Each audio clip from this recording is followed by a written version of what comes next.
Sansi est uniquement formé de censorship. Hier, je vous ai envoyé des infos sur la manifestation au Népal. Ceci est un reportage de suivi à ce sujet. Il semble qu'en fin de compte, le régime népalais se soit effectivement effondré. Aujourd'hui, nous allons traiter ce sujet en profondeur. Le gouvernement communiste népalais a suscité la colère des citoyens, en bloquant 26 réseaux sociaux, dont YouTube et Facebook, le 6 septembre. Le gouvernement a avancé la lutte contre les fausses informations et les discours de haine comme raison, mais la population a protesté, estimant qu'il s'agissait d'une tentative de réprimer les opinions critiques. De grandes manifestations ont éclaté à Katmandou et ailleurs, causant des victimes à cause de la répression policière violente. En particulier, les jeunes et les étudiants ont mené la lutte, ce qui a entraîné la propagation du mouvement à l'échelle nationale. Mais le problème, c'est que la police népalaise a tiré à balles réelles, ce qui a causé des victimes. Les manifestations se sont alors propagées dans tout le pays. Le gouvernement a levé le blocage des réseaux sociaux, mais la méfiance persiste. D'autres manifestations ont suivi, rendant les protestations au Népal de plus en plus explosives. Le 9 septembre finalement, le Premier ministre Sharma Oly n'a pas pu résister à la vague massive de mécontentement populaire et a annoncé sa démission de manière soudaine. Il a été photographié en train de fuir précipitamment à bord d'un hélicoptère, et cette scène s'est rapidement répandue à travers tout le pays, suscitant à la fois la colère et la frustration des citoyens. Après la démission soudaine du Premier ministre, aucun leader politique n'a pu rétablir l'ordre. De plus, 4 ministres du cabinet népalais ont également démissionné, assumant la responsabilité de cette situation. Il n'y a donc personne pour gérer la crise. Les manifestants ont intensifié la violence et poursuivi les protestations malgré la démission du Premier ministre. Les manifestants ont franchi les barricades et avancé vers le Parlement. Bientôt, l'intérieur du Parlement a été englouti par les flammes, puis la Cour suprême et le bâtiment du parquet ont également été attaqués. Des images montrant les dossiers judiciaires et les documents d'enquête du parquet en train de brûler ont été diffusés, transformant le pays en un véritable chaos meurtrier et sans loi. La police a utilisé des gaz lacrymogènes et des canons à eau, sans réussir à maîtriser la foule. La situation a dégénéré dans une direction encore plus terrible. Plusieurs ministres provinciaux ont été victimes de passages de tabac collectif par les manifestants, n'est-ce pas? Le ministre des Finances a été filmé en train de fuir, encerclé et frappé sans discernement par les manifestants, et le ministre de la Justice a également été vu en train de subir une agression collective par la foule dans la rue. Les manifestations dépassent de plus en plus les simples slogans anti-gouvernementaux, et se transforment en violence visant directement l'élite politique. La résidence du président Ramchandra Podel a été attaquée. L'incendie visible depuis la présidence a symbolisé l'effondrement de l'autorité nationale du Népal. Des événements encore plus choquants ont suivi. Les manifestants ont attaqué la résidence de l'ancien Premier ministre Jalanath Kanal, et dans ce processus, un événement horrible s'est produit. L'épouse de l'ancien Premier ministre Kanal a été enfermée dans la maison alors qu'ils y mettèrent le feu. L'épouse de l'ex-Premier ministre Kanal était décédée dans l'incendie. Après une succession de tels événements tragiques, les gens ont cessé de considérer cette situation comme une simple manifestation temporaire dans la rue. La démission du Premier ministre, ainsi que la levée du blocage des réseaux sociaux par le gouvernement, n'ont pas réussi à apaiser la colère.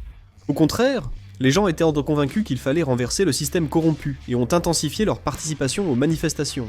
Le mouvement des jeunes était particulièrement remarquable. Non seulement les étudiants universitaires, mais aussi des élèves en uniforme scolaire ont rejoint les rangs des manifestants, et ils se sont retrouvés en première ligne pour lutter contre le pouvoir de l'État. À ce jour, le nombre total d'attaques contre les domiciles de politiciens ayant entraîné des incendies criminels s'élève à 24. Les attaques contre les politiciens se multiplient à travers le pays. Des nouvelles choquantes étaient aussi rapportées. Les manifestants ont attaqué la prison de Kaski à Pokhara, province de Gandaki, centre du Népal. Une partie du bâtiment a été détruite, et environ 900 détenus se seraient évadés. De plus, les attaques contre les prisons ne se sont pas limitées à la prison de Kaski. Des attaques ont également eu lieu à la prison de Kailali, dans l'ouest du Népal, et à la prison de Lalitpur, dans le centre du pays, entraînant des incendies criminels. Face aux manifestations incontrôlables au Népal, l'armée est finalement intervenue. Le 9 septembre après-midi, les autorités militaires ont tenu une réunion d'urgence et ont décidé de déployer des troupes dans la capitale Katmandou, ainsi que dans les principales villes. Dès le soir, des blindés, camions militaires et soldats en tenue de combat ont investi le centre-ville, sécurisant bâtiments officiels, carrefours et le Parlement. L'inquiétude s'est répandue parmi les citoyens. L'intervention de l'armée marquant une nouvelle phase. L'armée népalaise déclare que des groupes profitent de l'instabilité pour menacer la sécurité des civils et des biens publics, et appelle les manifestants à la retenue. L'armée a affirmé agir pour éviter le chaos et des pertes humaines, sans ignorer le peuple. Cependant, les citoyens ont rejeté cette explication. La forte présence militaire a été vue comme une tentative du pouvoir de réprimer la volonté populaire par la force. Dans le même temps, le maire de Katmandou a également publié un message sur les réseaux sociaux pour apaiser la situation. Il a déclaré « Ce pays est entre vos mains. Je vous en prie, rentrez chez vous. » Il a appelé les manifestants à s'exprimer pacifiquement. Les citoyens ont réagi avec cynisme au message leur demandant de rentrer, certains exprimant leur colère en accusant soldats et politiciens d'exiger des sacrifices sans en faire eux-mêmes. Le nombre de victimes a également augmenté rapidement. À ce jour, plus de 20 personnes ont perdu la vie, et le nombre de blessés dépasse largement les 500. Les urgences étaient saturées de blessés par balles, brûlures et grenades lacrymogènes, le personnel médical dépassé par l'afflux constant de patients. Les médias locaux ont rapporté que des brancards ensanglantés arrivaient en file dans chaque hôpital, et la peur parmi les citoyens ne cessait de grandir. On espérait que l'intervention de l'armée calmerait les manifestations, mais en réalité, la tension n'a fait qu'augmenter. Dans les rues, soldats et manifestants se font face dans une confrontation tendue. La crise est palpable, un nouvel affrontement pouvant éclater à tout moment. Le Népal ne fait plus face à de simples manifestations. Désormais, c'est tout le pays qui sombre dans une tension extrême opposant l'armée et la population. Le Népal connaît de nouveau l'instabilité, le régime communiste ayant quasiment perdu tout pouvoir et s'étant effondré. En réalité, ce n'est pas la première fois que le Népal connaît une instabilité politique. Le Népal a aboli la monarchie en 2008 et s'est transformé en république. Le Népal a connu une instabilité politique majeure, avec 14 gouvernements en 17 ans. Aucun gouvernement n'a pu terminer son mandat de 5 ans, et a dû céder le pouvoir.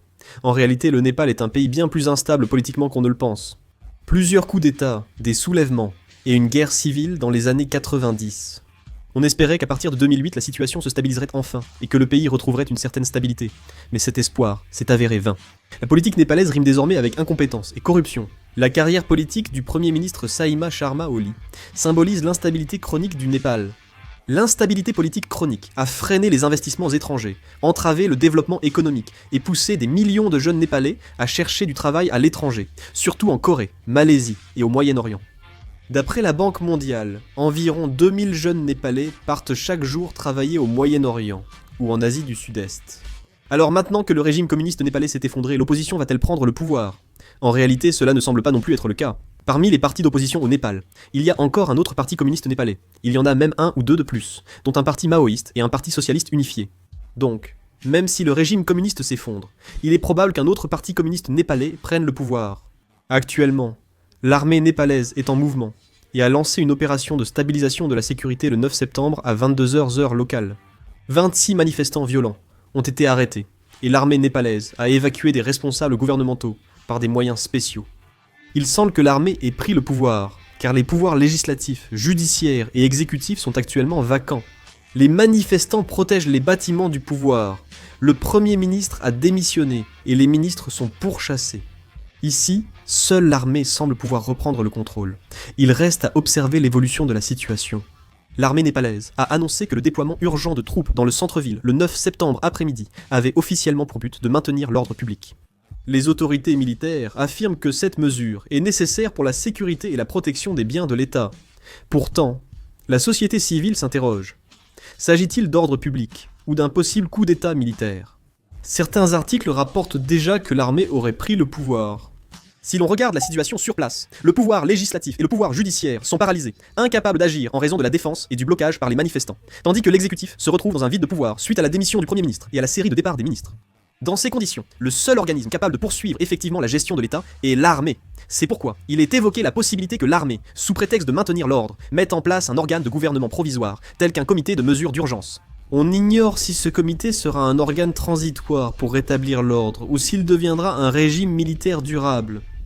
L'avenir du Népal pourrait finalement dépendre du choix de l'armée face à cette situation.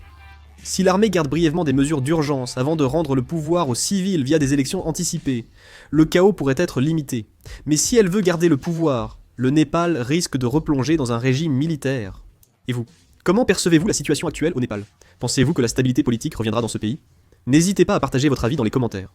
La vidéo se termine, merci.